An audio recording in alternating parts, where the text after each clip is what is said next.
podcast party. Descent into Avernus.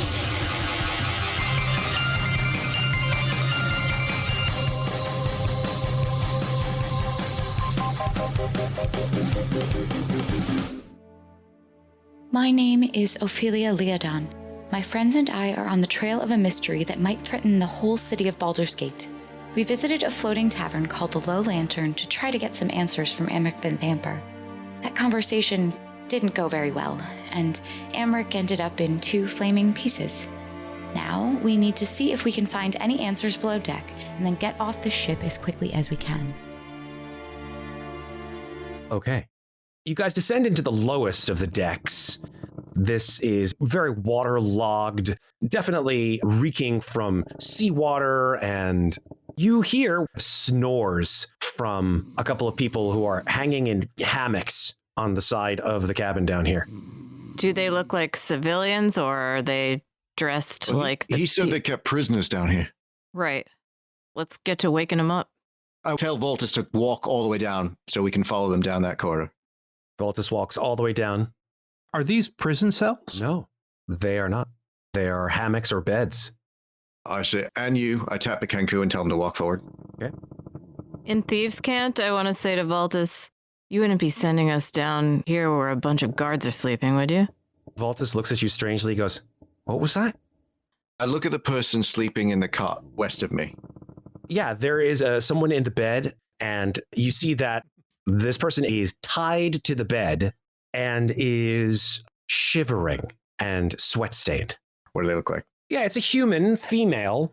She's obviously not in a very good way. I say, it's a place for ladies. I want to lay one hand on her forehead, and I will use another 5 points of lay on hands to cure disease. Okay. As you do so, the sweat just immediately dissipates and her eyes flutter open. And she looks at you and sort of gasps. She goes, who are you? It's all right. Don't mind about the horns. Just, just a friend. Let's see about getting you. What's your name, miss? Delilah. What you doing down here? You don't work with him? No, nobody works with him anymore, if you take my meaning. What? Yeah. How'd you end up down here? Please, just untie me. I have to see my son. Please.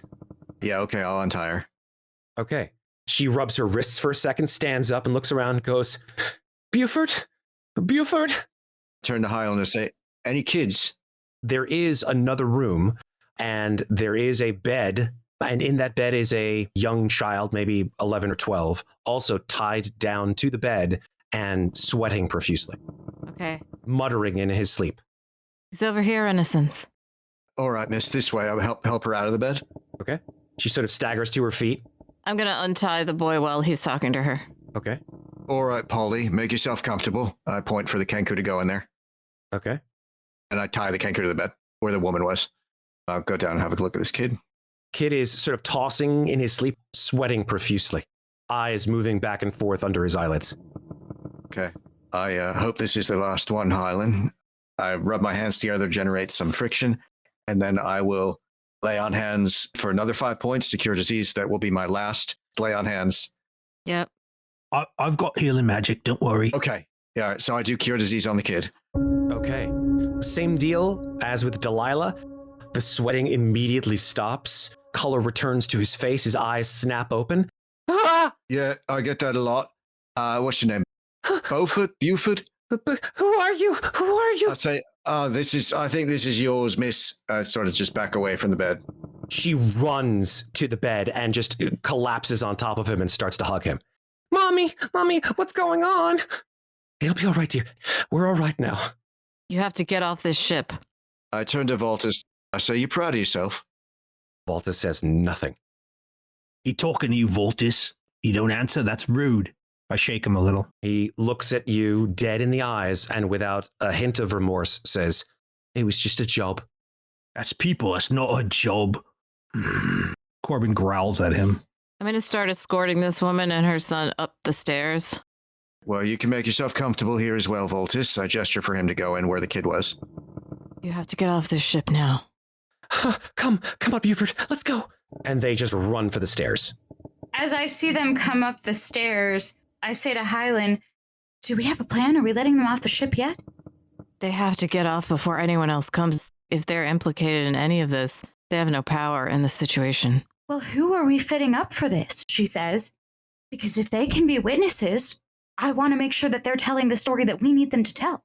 They begin to make their way across the deck. After sidling past you, Ofelia, the boy is starting to immediately cry. His mother is just cradling him and running for the stairs to the top deck. Just a moment. What? What is it? I want to make sure you're all right. I'm sure we'll be just fine. Please, just let us be. Ofelia, I don't think they'll stand up to much questioning. What is our plan, Hylan? You never saw us, you understand? The boy says nothing. His face is buried in the woman's dress. And she says, whatever. Please, just let us go. I want to get home. Please. Ofelia sends a message to everybody so the people downstairs can hear her as well. She says, are we intending to pin this on Thirstwell? I say, the Vanthampurs are in league with the Dead Three, working against the Flaming Fist. We don't need to pin it on anyone. Right. They're bad. All right, she says. Safe travels. She does not respond. She simply scurries past you, runs past the bodies, screeching a little bit as she sees the massive carnage on this deck, and just runs up onto the top deck and disappears with her son. Is there anything to manacle Voltus to? The bed? Is the bed attached to the floor, or is it just a bed? It's a wooden bed. It's not attached to the floor, though. Oh, there's a column actually right in front of us. I would take Voltus and put his arms around the back of the column and manacle him and then stuff a rag or something in his mouth and leave him there. Okay. I just want to make a quick search of this bow of the ship where Corbin and I went down to see if I spot anything interesting here. Sure. You do, in fact, see a little pile of pouches underneath one of the hammocks, a pile of about 4 or 5 leather pouches. Okay. I don't try to open them or mess with them right now, but if they're pretty small, I will grab them all. Just stuff them into my pack. Great. What's going to stop Voltus from just telling everything he knows the minute anyone comes in here? I'm not going to murder him personally. He yielded. I don't know that we have to murder him, but do we want to leave him here? I mean, much as he's a piece of shit, I don't like killing him. No. The Kenku repeats, piece of shit. Yeah, exactly. You know. I'm not. The Kenku's here. It'll repeat everything, so it doesn't matter. To be honest, the imp saw us come down here. Pretty sure Amrick knew, our whole little adventure at the bathhouse. They've been one step ahead of us the whole time. I don't think we're really getting away with anything here. We have to get off the ship before Thirstwell gets here. I'm on board with that. Let's get off the ship. Wait, one more thing. I have my detect magic lasts for 10 minutes. Is there anything magical down here? No, there is not. And the back of the ship? There is a door behind you, yeah, but that is closed. It's closed. Corbin's just going to open it, see what's in there. The door's locked. Hylan, just open this quick and then we'll go. I want to make sure there's no more people down here. If there's someone down here needs our help, we got to save them. Okay. And then we skedaddle. And here, Ilmata guides you. That's a 29. Okay. Easily unlocks the door. Corbin will open it. The door opens, and inside you see a room with a bed, chest of drawers, a small table, and a desk.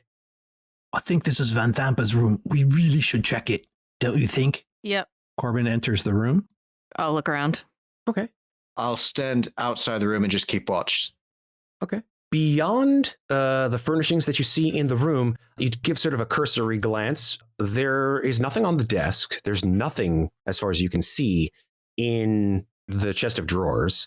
And the bed seems to have been completely unused. It's very neatly made. There a hatch or anything under the bed? Not that you can see, no. Corbin's going to check the desk. Okay. The desk has a couple of drawers. You open each one.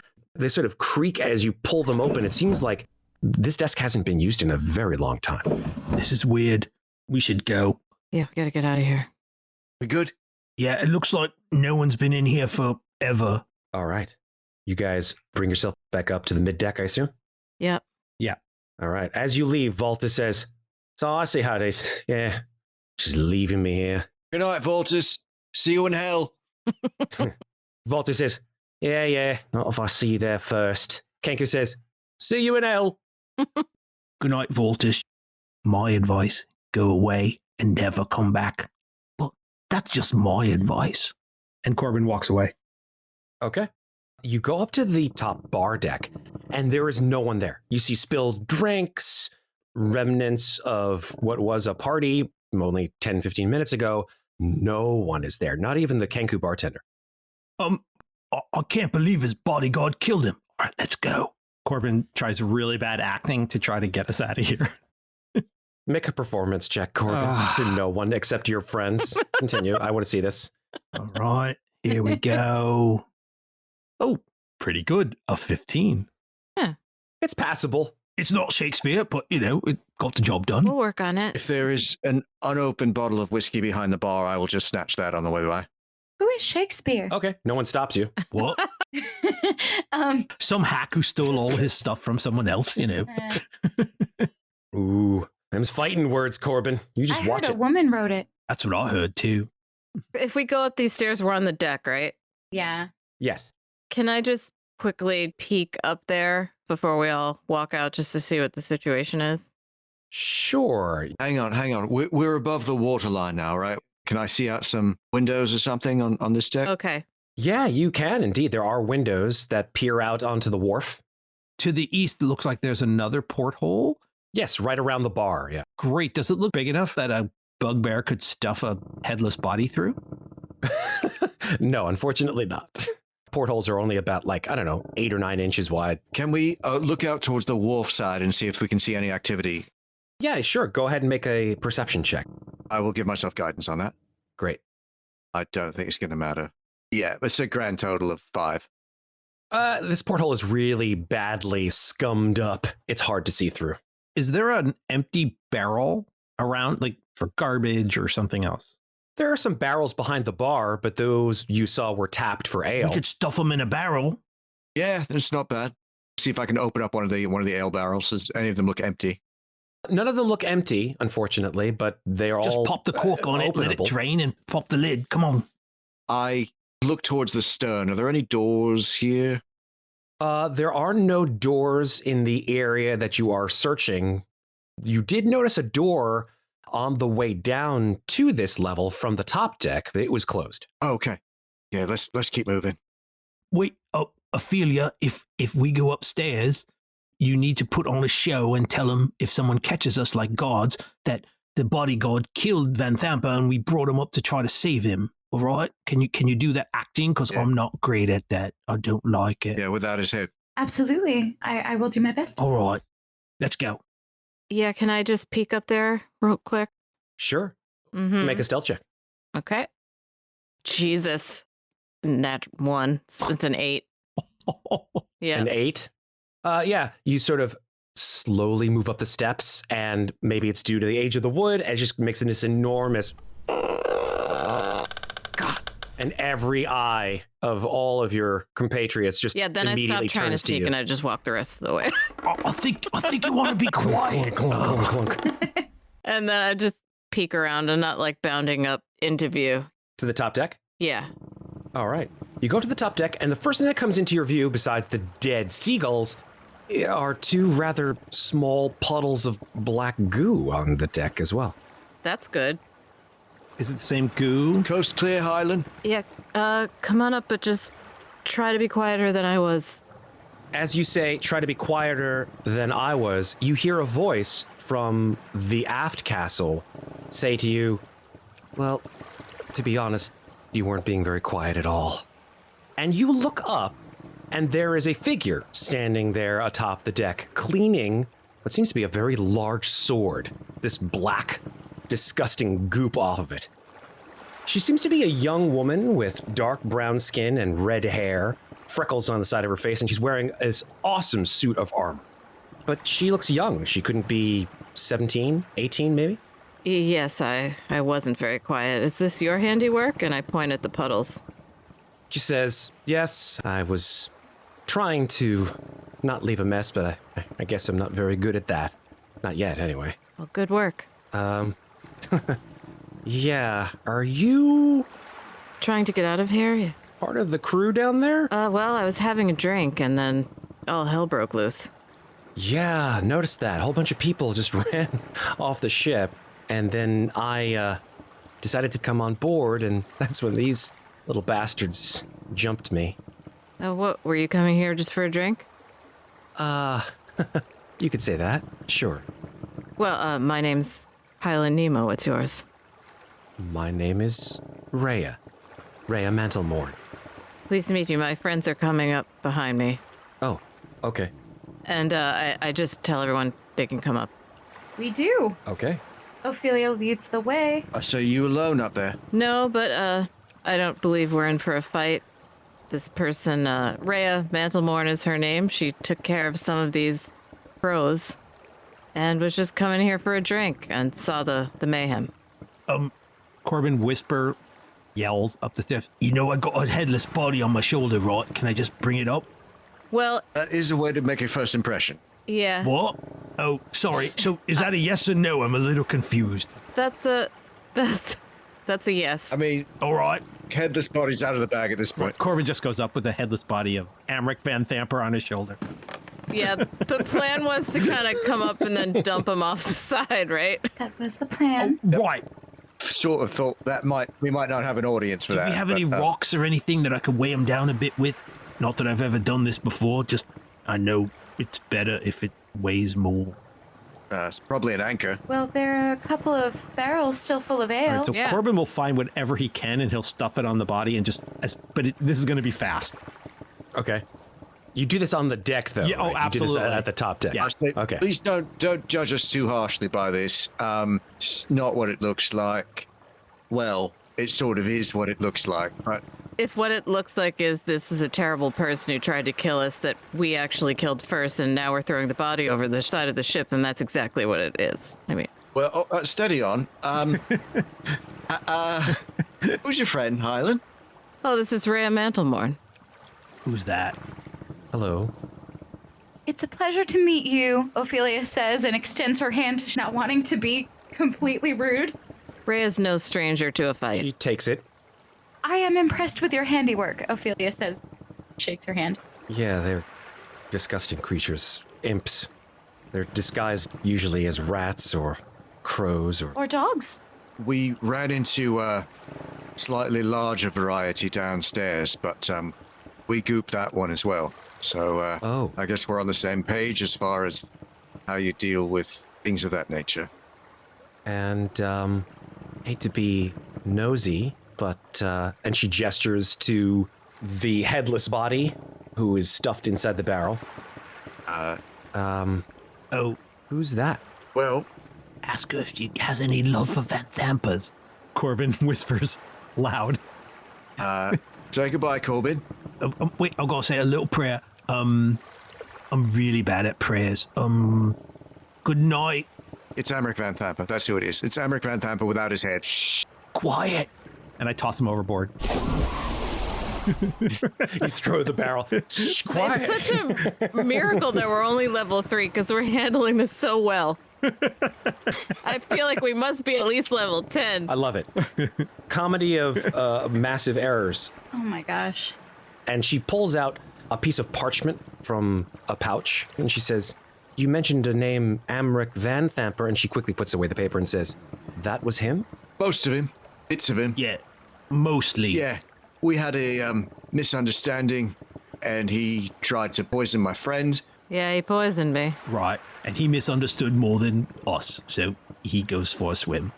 He's into all sorts of really awful stuff. He had a lady and a little boy he was holding prisoner on the lower deck, maybe plotting with his mum to send the city to hell. Still not quite sure if I believe that one or not. Well, he did have a devil as a pet and several more guarding the bar. He did have a devil, that's true. dead devil? Yeah, he did have a devil. Dog. Yeah, killed that. Her eyes widen. I think that brings you more or less up to speed. I see. Maybe talk this over Yeah, we indoors. should get out of here. Reya says, well, here's the problem. And she sheathes her longsword. She looks both ways to see if anyone on the pier is listening. She says, I I'm in a bit of a bind. The Fist are after me, and I kind of needed... And she points to the river where you've thrown the body of Amrick. Well, you need to go swimming. No. I needed information from that Vanthampur brother. Oh, what you need? Yeah, we may as well. I hold up a sack through which some blood may or may not be dripping. It's possible his head was cauterized, so maybe not. Sure, absolutely. I say, we may know someone who could still get it for you. You care to come with us to the Shrine of Suffering? What's in the bag? The part of Amrick that didn't go overboard. The part that talks. You're saying his head is in the bag? Yeah. Ren, you know that's high-level magic, right? Could be. Well, if we don't know someone now, we may. Could be that someone at the shrine might be able to help us. I just need to know if Thavius Creek is up at the Vanthampur Manor. If he is, I need to talk to him. Do any of us know that? Do you think a different Vanthampur brother might know that as well? Maybe he will. Does that name mean anything to me? History check. A 9.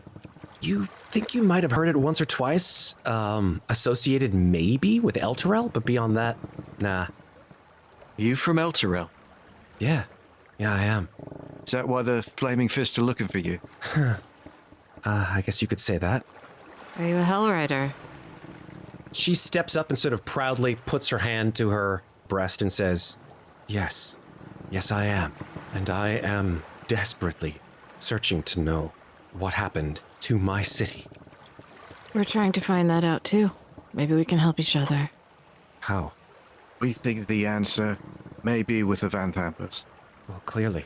But now that you've done away with one of them, I don't know what we can do. It's a long shot, but there may be a priest at the Shrine of Suffering who could still help us get some answers from Amrick. What do you mean, get some answers from Amrick? Look, that's high-level magic, and I know what it is, but it doesn't always work, and they don't have to tell you the truth. You got a better idea? Well, there's part of the ship we haven't looked at yet, right?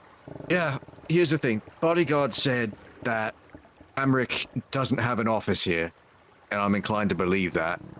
And the longer we stay here, more chance the Flaming Fist shows up, finds her. Fair enough. I have an idea, Ofelia says. Why don't we take her to talk to Mortlock? That's an idea. I agree. He may be able to answer some of her questions. I like it. Yeah, good thinking, Ofelia. I'd like you to meet a friend of ours. Might have the answers you're looking for. Okay. Who? Amrick's younger brother. They had a bit of a falling out.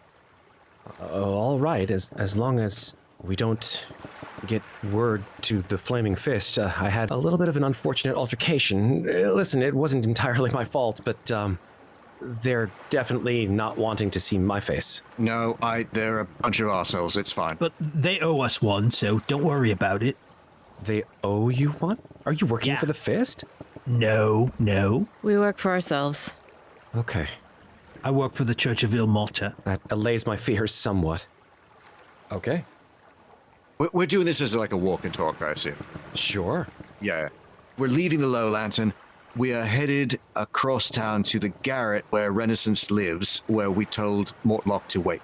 Okay. What exactly happened between you and the Flaming Fist? Why are they looking for you? Reya looks at you briefly and then says, well, that's a bit of a long story. And again, sort of reflexively almost, with her head hooded, she looks up and down the street to make sure there are no other people within earshot besides the four of you. And she says, I was just a few miles north of Elturel when I saw it. The companion's light, it just went out. It turned black, and the city just looked like it crumbled and sunk below the horizon. I've been unable to get it out of my mind. It's a little disturbing when the city that you've come to know and love just disappears in a blink of an eye. I can only imagine. When I returned to Elturel, there was just a crater where the city once stood. I and a few of my companions that I had taken on a mission, we decided to lead a group of refugees that were on the outskirts of the city that didn't fall into that awful place. We brought them to Baldur's Gate. This was, of course, before the Flaming Fist closed the gates. We snuck inside. Unfortunately, we didn't get very far. A group of Flaming Fist soldiers confronted us. The refugees and my companions scattered, and I lost sight of them. And I soon found myself unfortunately cornered by a Flaming Fist soldier, although he was no better than a common thug. I had no choice but to defend myself. But I, being trained as a Hell Rider, well, sometimes you have to take measures that you don't necessarily want to. And I may have done him grievous harm. He, of course, called for help, and when he did so, more of the Flaming Fist came after me, and I ran down an alleyway, grabbed a nearby cloak to conceal my armor and my weapons, and of course, this. And she brings her cloak down under her armor, and you see a brilliant emblem of a sunrise emblazoned on her breastplate. And I've been a wanted fugitive ever since. But, of course, you hear rumors hunting around this rat's nest, and she looks around at the city. I know that Thavius Krieg is somewhere here, and he'll know everything. He'll know what happened to our city. He'll know why it happened. I've got to talk to him. Who is Thavius Krieg? Well, Thavius Krieg is the High Overseer of Elturel. What is a High Overseer? Well, I guess you could call him the Governor, I guess is the closest thing you would probably have here. High Council member, Grand Duke, perhaps. So he was here in Baldur's Gate when this happened? You've never heard of Thavius Krieg? I know he's someone important associated with Elturel, but I've never actually left Baldur's Gate myself. Me neither. I see. Thavius Krieg is a very important and very famous, very good man. He's the reason why the companion is there in the first place. Well, if he's as good as you say, I don't know why he'd be hanging out with the likes of Amrick Vanthampur unless they've taken him prisoner. Maybe. If so, I can only imagine the worst, if the Vanthampurs are the kind of people that you say they are. Well, let's hope Mortlock can shed some light on it. I believe Mortlock is waiting for us to tell him how we're going to get him out of the city. What do you mean, get him out of the city? He would like to separate himself from his family. Reya, you don't know what the Vanthampurs have been up to in Baldur's Gate, do you? No. Vanthampurs have been working with the Cult of the Dead Three, the worshippers of Bane, Baal, and Miracle. They've been orchestrating a spree of murders to try to discredit the Flaming Fist as sort of a power grab. Amrick Vanthampur thinks she can make the Fist look bad and then set things to right herself. She'd be next in line for the Grand Duke now that Older Ravengard disappeared. So they were working with the cultists. We conducted a raid on a hidden temple here in the lower city, wiped out a bunch of these cultists, and we stumbled upon Mortlock Vanthampur. He'd been working with his family, but they turned on him and tried to have him killed. You see Reya sort of like straining to listen to this for a second, and then she sort of just puts her hand up. She's like, stop. This is too much. I don't care what happens to this place. Okay? I don't care what happens to Baldur's Gate. I hope the rats eat it. You have to care because it's interconnected. There are good people who live in Baldur's Gate. I care about the people here. We don't have a companion here. We never did. We don't have Hell Riders. We've got the Flaming Fist, which is about as fucking far from Hell Riders as you can get and still wear a uniform. We don't have an Overseer or whatever this sainted Thavius Krieg is, right? We've got Grand Dukes, each more corrupt than the last, but we're doing our best. We've got the Church of Ilmalta, which does good for those who are downtrodden and weak and poor and sickly. We do good work here. And what we heard is that what happened to Elturel could happen here, to our city, if we don't do something. It's easy to be good when you live in a good place, right? It's not so simple here. And I'm sorry if it's not pretty. And I'm sorry if it's full of rats. We do have rats. And we've got Vanthampurs and we've got cultists and we've got corrupt law enforcement. And I'm sorry for what happened to you. I'm sorry for all of it. But fact is, you are in this city now. And if what happens to Elturel happens here, it's going to happen to you. So I suggest you do start caring. Let's just get to your friend.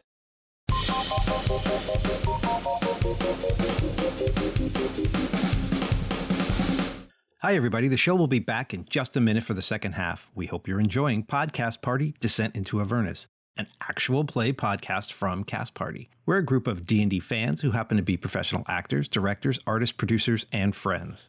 We are also professional dungeon masters, and we're available to hire for special occasions, parties, corporate team building events, or anytime you need an adventure. We're now accepting bookings for both online and in-person games. Check us out at cast-party.com and follow us on Facebook at CastPartyD&D, Twitter at CastParty2, and Instagram at cast_party. We'll run whatever style of adventure suits your needs, but we have just added a few suggestions on our website. Your group can now play the best-selling, critically acclaimed Secrets of the Blind Palace adventure online, DM'd by author Tal Aviezer himself, or join us for a campaign set in the animal-inhabited world of the Humblewood. This Dungeons & Dragons 5e campaign features new races and spells, 3 new subclasses, and an entire universe of anthropomorphic adventure. We've also added a kids-only campaign for children ages 8 to 11 at the Council of Quills, a prestigious magic academy in the land of Omag. I think I said that right. Young magic users are sorted into a wizard school chosen just for them.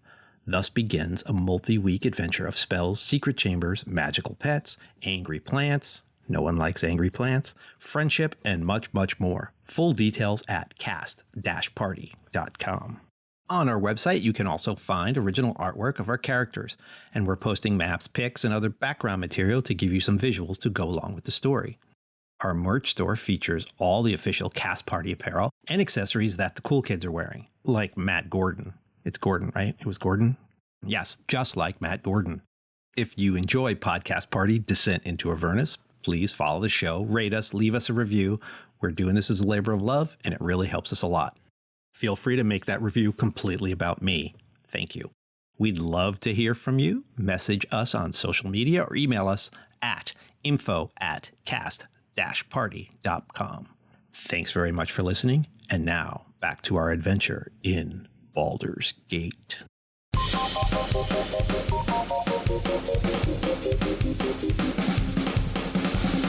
On the way there, Corbin's going to do a little prayer to Ilmater and ask him to guide us through the night. And he's in his head, quietly, not out loud, going to say, Ilmater, I don't like all the prayers that we have because I can't really remember them very well, but I like the one Ren did the other night, so I'm going to try to remember it. and he tries to remember it the best he can, but he forgets most of it. And he's going to cast Prayer of Healing on the group as we walk. And everybody gets 14 hit points if you need healing. Oh, thank you. Okay. You arrive at your abode, Renascence, and you did tell Mortlock to be there, so you do expect him to be actually inside. Just want to pause before we go up. And this is, by the way, I live at a garret above a stockyard. It's pretty quiet. It's dusty. We'll stop in the yard and I say, you're right. We did tell him we'd get him out and we're no closer to doing that. I don't know what to tell him about that. He was pretty angry last time. Yeah. I thought we'd be able to exert some leverage with the flaming fist to get him on a boat and get out of here. It didn't exactly go the way I thought at the Low Lantern. Has anyone got a backup plan? Well, do we know that the Flaming Fist wouldn't still do a favor for us? Certainly we dispatched a problem that they had. The Vanthampurs were working to undermine their organization. We can't prove that, though, can we? Well, Zaj knows that. I know that we have a lot of things pressing in on us, but he was pretty demanding that next time we spoke to him, we needed to have a plan. What do we owe him? I don't mean to be rude or crass, but we saved his ass. He would have been dead if it wasn't for us. His family's trying to kill him. Who else does he have besides us? Wasn't Zaj going to be his way out of the city? Yeah, we were going to do that, but we didn't. I don't think the window expired on that. I thought Zaj asked us, find out more shit from the Vanthampurs, and then from there, I will do you this favor. So that's what we were going to do. I think you're right. We have to tell Darman Zaj he could help us. I sort of tried to make that deal with Zaj, but it wasn't really clear to me that Zaj was agreeing to that deal. He did not. Okay. He seemed amenable to us following up, but he definitely didn't say, like, this is your mission for me. Right. But so I feel like this can be the follow-up, though. Well, we can tell him we confirmed that Amrick was in on it. We didn't previously know that. This is We kind true. of went to the Low Lantern to try to confirm that. That is true. That is a new piece of information for him. We could also say that Amrick won't be a problem anymore. Exactly. Yeah. Is there a way, because here's the other thing. Yeah. We can't bring Reya to the Basilisk Gate. Well, sure. I figured she'd stay at your place. Okay, so does this make sense to everyone? We take Reya upstairs now because we got to hide her. Put her in with Mortlock. We introduce them. We get Mortlock to spill his guts, anything else he knows about Fabius Krieg and the Vanthampurs. We assure him that we've now got the bargaining chip to get him out of the city, which hopefully we do.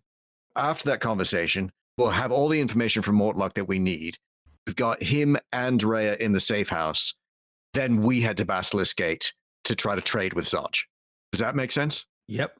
That makes sense to me. Absolute worst case, if Zodge still doesn't want to do us the favor, we say, all right, listen, we'll owe you one. Fair enough. Sounds good. For now, let's get Reya upstairs. Okay. You open the door to your, what did you call it? It's like a garret above a stockyard. It's actually a pretty large room. The problem is it's not really weatherproofed. So there's a fair amount of sunlight that comes in now because I guess it's probably just about dawn. Yep. And the wind blows through it a bit. It does have a large cast iron stove in the middle that you can light for warmth. Other than that, it's pretty sparsely furnished. It has, simple table, a few books, not much by way of decoration. Some wooden windowed shutters without glass in them. The shutters can be opened or closed. And a simple cot against the wall with Renaissance's simple possessions. There's like a dummy that holds armor that's currently empty because he's wearing it. Mm-hmm. And hopefully a Mortlock. Yeah, you go upstairs and you look around and you do see that there is a rather large form on your cot. Morning, Mortlock. There is no response. Has anyone got a way of touching things without touching things? No. Well, I can reach over. Okay. Corbin reaches over just with his long arm and pokes the guy, like shakes his shoulder. Okay. There's no response. Medicine check. Okay. You turn the body of Mortlock Vanthampur over. The body. And I do say body because you immediately realize that there is an immense gash under Mortlock's neck, and blood has fountained out of it, spilling onto Renaissance's cot. And a wide look of surprise is on Mortlock Vanthampur's face. Ren, your cot is ruined, and we got another dead Vanthampur. I pull out the dreidel and spin it. Divine sense. Okay. The dreidel spins, and it does not glow. There's no chance of using healing magic to bring him back. Like, he is toast, right? What kind of healing magic do you have? Like healing word. Oh, no. In the words of a once famous movie star, he's dead, Jim. I say, look around. Any tracks? Any signs someone's been here? Make a survival check. I give myself guidance. Dirty 20. Okay. Nice.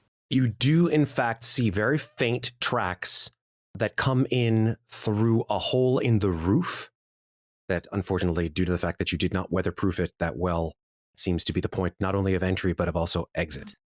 What sort of tracks? Boot prints, single boot prints. One person. One person. Large? Can't really tell because you're on wood, but the boot prints seem to be normal human sized, if that's what you mean. Humanoid size, at least. Mm-hmm. Corbin would like to check the body to see if he could tell what actually, I mean, he knows the wound killed him, but what kind of wound it is. So his medicine check is a 19. Okay. Clearly a bladed weapon. You check by the deep, deep gash in Mortlock's throat that whoever applied this pressure was very strong. And considering Mortlock, that means something. Either that or Mortlock was so surprised, perhaps judging by the look on his face, that he never got a chance to retaliate. So it was a strong cut, like an axe, compared to a thin blade that... Correct. It was not a very small blade. It was a thick bladed weapon that went across his throat. Someone came in here and hit him hard. Any idea how long he's been dead? Yeah, can I tell how long? Judging by the lividity of the corpse and your medicine check, Corbin, you probably guess, I don't know, 3-4 hours? Someone could have followed him right here from the elf song. Ophelia will check the rest of the room for any other clues. I've rolled a 9 in investigation. You look around the room. You don't see anything out of place. Again, you've never been here before, unfortunately, Ophelia, but you don't see anything sticking out like a sore thumb. Do I notice anything different? I mean, I've not got much of value to steal, but does anything seem missing? Or You could make an investigation check, too.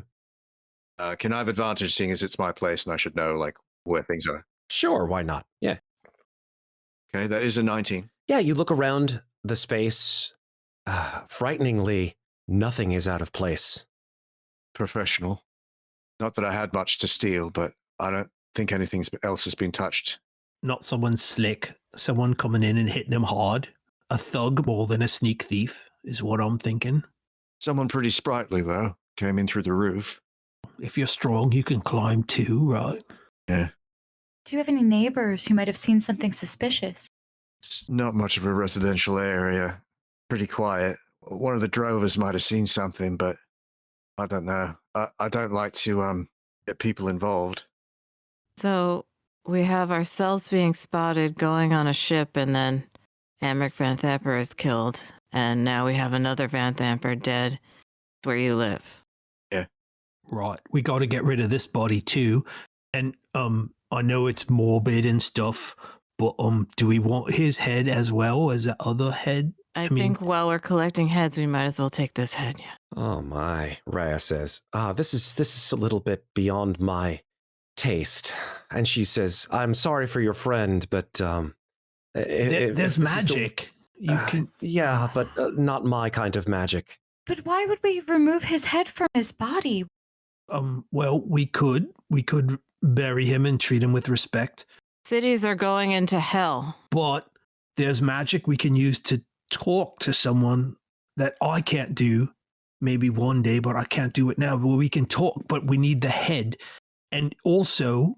Do we need to remove his head to do that magic? No, but you want to carry around a whole body? Perhaps, if we can do it with dignity and without being seen. He's already dead. I don't much want to cut him up, to tell you the truth. All right. Corbin, is there someone from the shrine who would maybe come here to help us? Do you know someone? Oh, no. I'm pretty lowly at the shrine. They don't really listen to me or want to hear what I have to say. So, no, I'm sorry. I don't enjoy cutting people's heads off, and I'm fine if we don't want to cut his head off. But I will say that he and the members of his family have chosen their own paths, and a city has gone into hell with thousands of innocent people, and this city may be heading in the same direction, and we need all the information we can get. If we don't get it from here, that's fine, but my sense of like lines I'm willing to cross is getting blurry. I don't disagree with you, Hylan, but I was hoping Corbin might know someone who could pull this off. If he don't, then I don't either. Then we just got a couple of heads in a bag. Listen, Raya says, I understand that you guys are all kind of in the middle of it. I guess I'm part of it now, too. But if we're going to get our answers anywhere, it certainly won't be with this one. No matter what magics you intend to use, there's only one place that I know that I unfortunately can't get to. That's where all three of these and their mother live. The Vanthampur Villa. How do we get into the upper city? I don't have a good answer to that question, but perhaps there's someone else we can find who can help us figure it out. Do I know a way to get there from underground, Matt? Make a, let's say, I wish there were like a streetwise kind of skill, but I'm going to go ahead and say maybe like... All I have is the criminal. Does that give you any bonuses on things? I can arrange a meeting with a low-ranking operative of nearly any business, patriarch family, crew, government institution, or a guild. Wow. This operative will hear me out at their discretion, take my information or request up their chain of command. These meetings almost always occur in shady venues. Patriarch family. A patriarch could get us an invite to the upper city. This is true.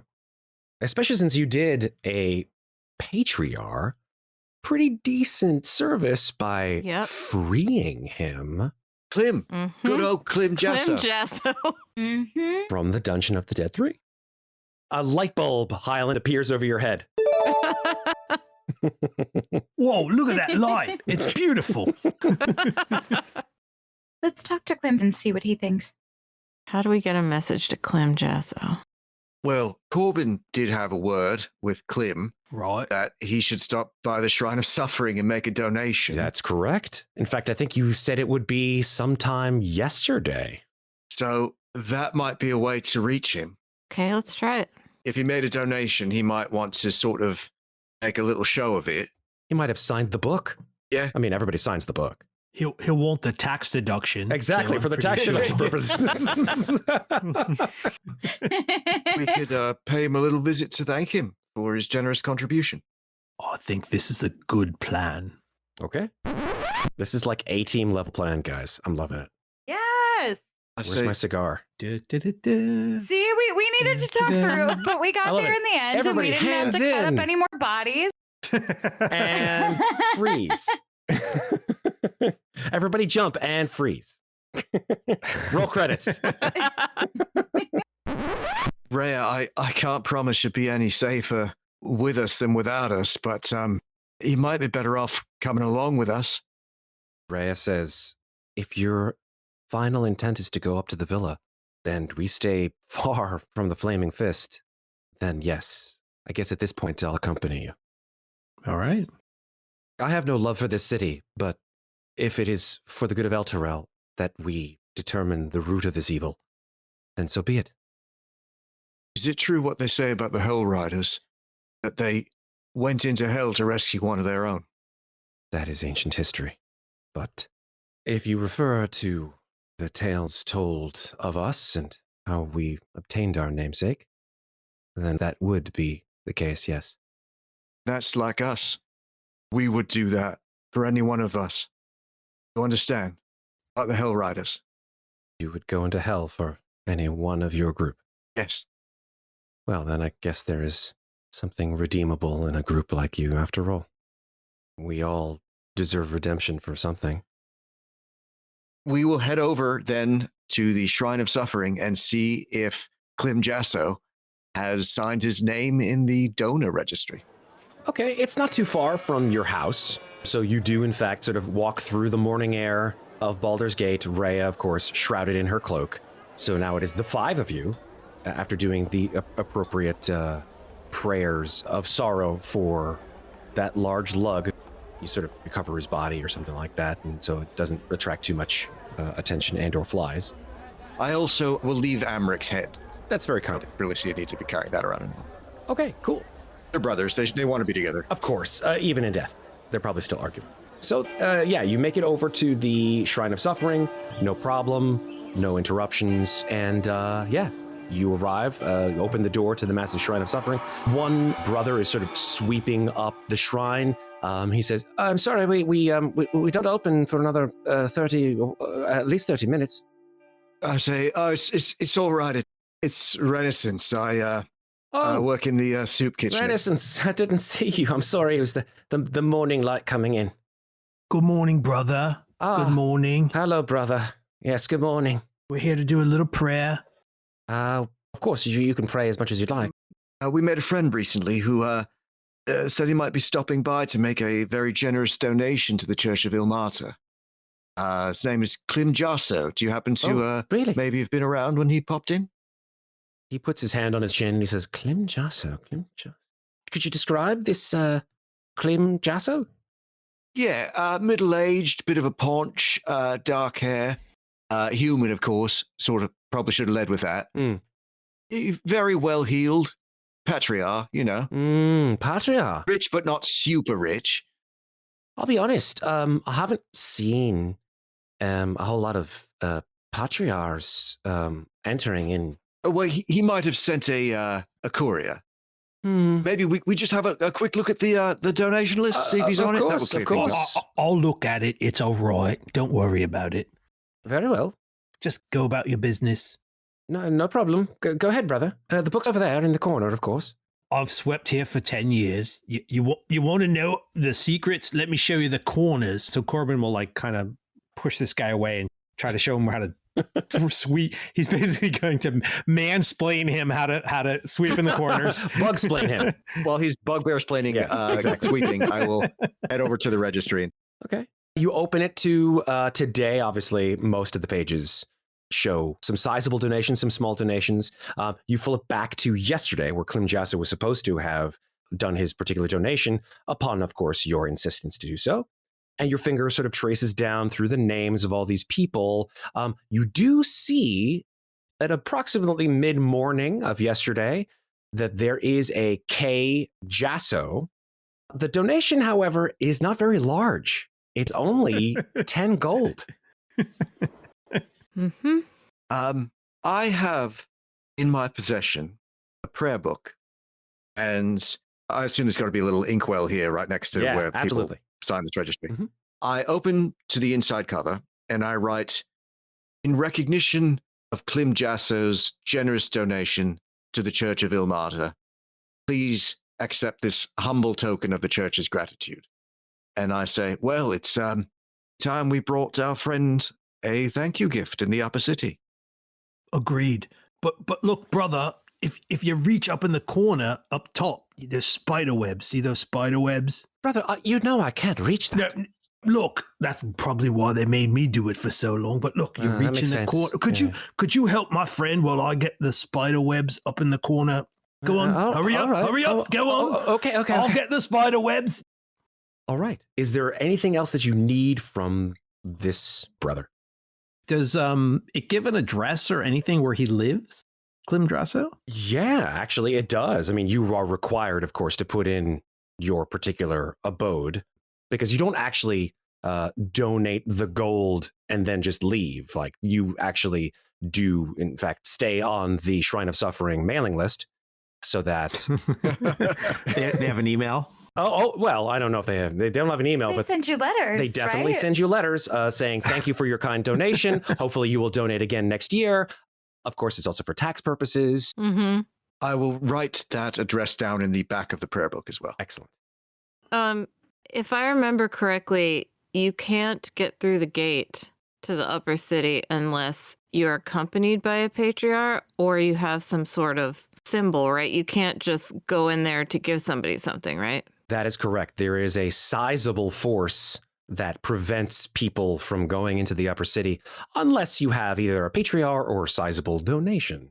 Official church business, they won't want to get on the wrong side of Ilmater. Right. You need to have like a token that's essentially issued by the Watch, which takes care of the upper city. Right. Do you want me to ask Brother Hodges? I don't know if I can get one. I would need a good excuse. Yeah, I mean, I assume the church must occasionally send people to pray for the rich, just as they do for the poor. If you could explain to Brother Hodges that we've got to make a visit to express our appreciation to Mr. Jasso, perhaps he could furnish us with a pass. Did you add an extra 0 onto that 10 gold so that it looks a little better? Yeah, I will just put that on there. Look, you're Mr. Cobweb over here. Come on. Oh, yes, of course. I'm trying my best. I'm trying my best, brother. You're embarrassing me. I'm embarrassing you. All right, well, let's just wait for Brother Hodges, and I'm sure he can sort us out. It doesn't take too long. A door opens to the side of the shrine, and in walks a rather stout, balding halfling who you recognize as Brother Hodges. Brother Hodges, could I have a minute, please? He says, hello again. I've sorted out all the problems. No worries. It's all good. This is my good friend Renascence. And he's a paladin. I know he's got little horns. Don't Don't judge him for that. But he does a lot of good work for the church. I'm sure you've seen him around. And we just wanted to talk to you for a minute, if just a minute of your time. Well, we are preparing for the morning services. I know. Wouldn't want to interfere with that, brother. It's just, we made a friend recently, Clim Jasso. He's a patriarch from the upper city. And I think we made a good impression on him because I see that he did come by and make a rather generous donation. And we think that there might be even more good work to be done by Mr. Jasso. But he just might need a bit of persuasion. Right. He's a very wealthy man, and I'm sure he wants to, not only wealthy, but also pious, and he really wants to help us, you know. We were hoping if we could visit him in the upper city and, share the good news about Ilmata with him, then he might, really be able to do some good down here. I promise I'll be good when I go. You know, I'm doing my best, brother. I always think you do your best, brother. The only trouble is, you know how it is with the gates. But we thought, you do occasionally minister to the rich as well as the poor. Maybe you might have a pass so that we could visit Mr. Jasso at home. He sort of looks at you with a side glance and scratches his chin and then says, well... Oh, brother Hodges, I am a paladin. I know. Ilmata guides him, brother, and I give him guidance. Make your persuasion check, Renascence. Does he get advantage because I'm helping? Sure. Get that token. Get that token. That will be a 22 with guidance. Good. Yeah. Gracious. He says, Brother Hodges sort of scratches his chin, looks you up and down, looks at Corbin, looks at the other three who are just standing there, just staring, and like a single bead of sweat drops off his brow, and he says, I don't like confrontation, so... Listen, as long as you make this a very pious event and do what you can to bring the Shrine of Suffering into the eyes of Ilmata, and of course the Patriarch Society. Of course. You said his name was Jasso? Clim Jasso, yeah. I'll be honest, I've never heard of him, but if you say there is good to be done, and he sort of gives you a slight wink, then we will take all the alms we can into the loving arms of Ilmata. I do have something. It is an old watch token, but I do believe that you would be able to find your way into the upper city due to it. Just don't go anywhere. I'll be right back. And he sort of shuffles quickly into the back room. All right. I exhale. Reya looks at you and says, that was impressive. The three of you staring at us didn't really help much. You all need to act more casual. Like you're just randomly I am looking sorry. around. I am new to this whole idea. That's all right. This is how we do things in the gate, you know? Yeah. Wow. Usually I don't do this kind of stuff at all, but What wow. stuff? Like the whole tricking people into doing. Yeah, it's not tricking. It's not tricking. Just be quiet. Don't. Let's all stop talking. It's church thing. You just wait. Okay. I'm sorry. Wait quietly. Yeah. After about a minute, Brother Hodges comes shuffling back in, and he has in his hands a small metallic object, which has a picture of a gate, and upon that gate is a picture of a fist, but this fist is on fire, and you recognize it immediately as the symbol of the flaming fist. He says, now listen, I'm not really supposed to have possession of this. I don't really use it that much, but, on the occasion that we do have to go into the upper city, and those occasions are not very often, we do have use of this. Please, do bring it back. I may want to use it again. I hear the wines up in the upper city are quite wonderful. Is there a particular wine you like, brother? I mean that the church would like. Well, I do like a good Candlekeep Red. Candlekeep Red. What do you think? those mages in Candlekeep, all they do is read books all day long? Of course not. They have a wonderful winery in the basement. Ha! I've never been to Candlekeep. Adorable. Beautiful place, beautiful place. But for another time, of course. Well, thank you very much for your trust, Brother Hodges. It won't get a scratch. I pocket the token. Thank you, Il Malta.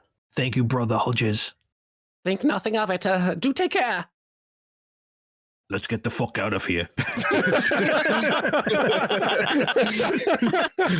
That's a perfect place to Painbearer is end. coming out.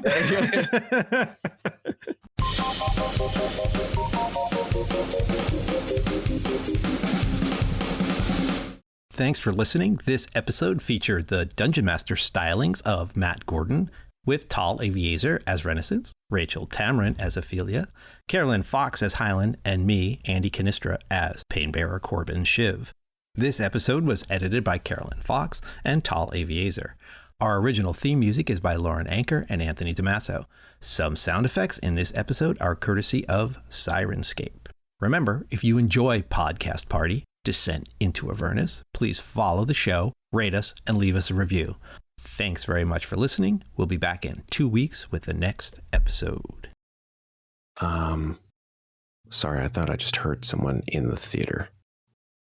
Do we want to pause for a second? Yeah, just pause for 1 sec. Oh, because I'm pretty sure I heard someone say hello in the theater. Hold on for 1 sec, guys. Be right back. Sure. You guys, this is terrifying.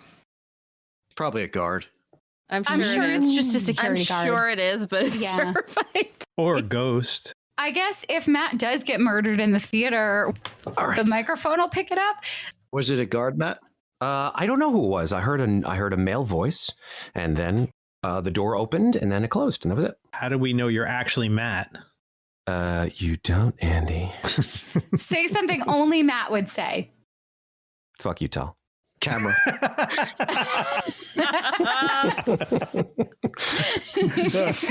It's Matt.